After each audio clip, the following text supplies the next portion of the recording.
Hello viewers, আসসালামু আলাইকুম। আশা করছি সবাই ভালো আছেন। আজকে আমি আপনাদের তৈরি করে দেখাবো ঝরঝরে প্লেন পোলাও।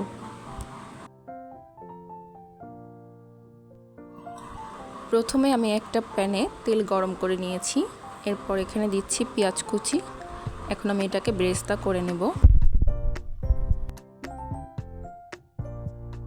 আমার বেরেস্তাটা হয়ে গেছে, এবার আমি উঠিয়ে নিচ্ছি। এবার ওই বাকি তেলে আমি আবার একটু পেঁয়াজ কুচি দিয়ে দিচ্ছি।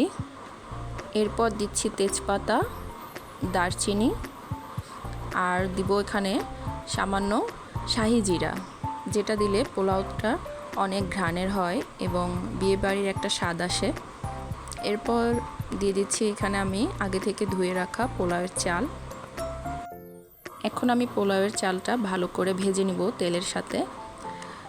আর পোলাওয়ের চালটা আমি যত ভাজবো পোলাওটা কিন্তু ততটাই ঝরঝরে হবে। এরপর আমি দিয়ে দিলাম লবণ আর হচ্ছে 1 চা চামচ আদা রসুন বাটা। এখন এটাকে আমি আবারও ভালো করে ভেজে নিব। ভাজা হয়ে গেছে। এখন আমি আগে থেকে গরম করা কুসুম গরম পানি এখানে দিয়ে দিচ্ছি। আমি এখানে 2 কাপ চাল নিয়েছি, তাই আমি এখানে 4 কাপের পরিমাণে পানি দিয়েছি। এরপর আমি দিয়ে দিচ্ছি 3টা আস্ত কাঁচামরিচ। এরপর আমি ঢেকে দিলাম। প্রায় 20 মিনিট পর ঢাকনাটা খুলে আমি পোলাওটা আবার নেড়ে দিচ্ছি।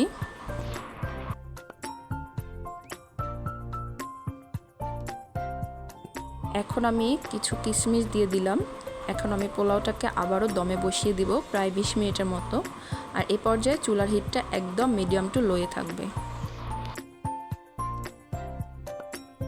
20 মিনিট পরে আমি ঢাকনাটা খুলে নিচ্ছি। দেখুন পোলাওটা কতটা ঝরঝরে হয়ে গেছে। এখন আমি উপরে পেঁয়াজ বেরেস্তা দিয়ে পোলাওটা পরিবেশন করে নিয়েছি। আশা করছি আজকের রেসিপিটি সবার ভালো লেগেছে।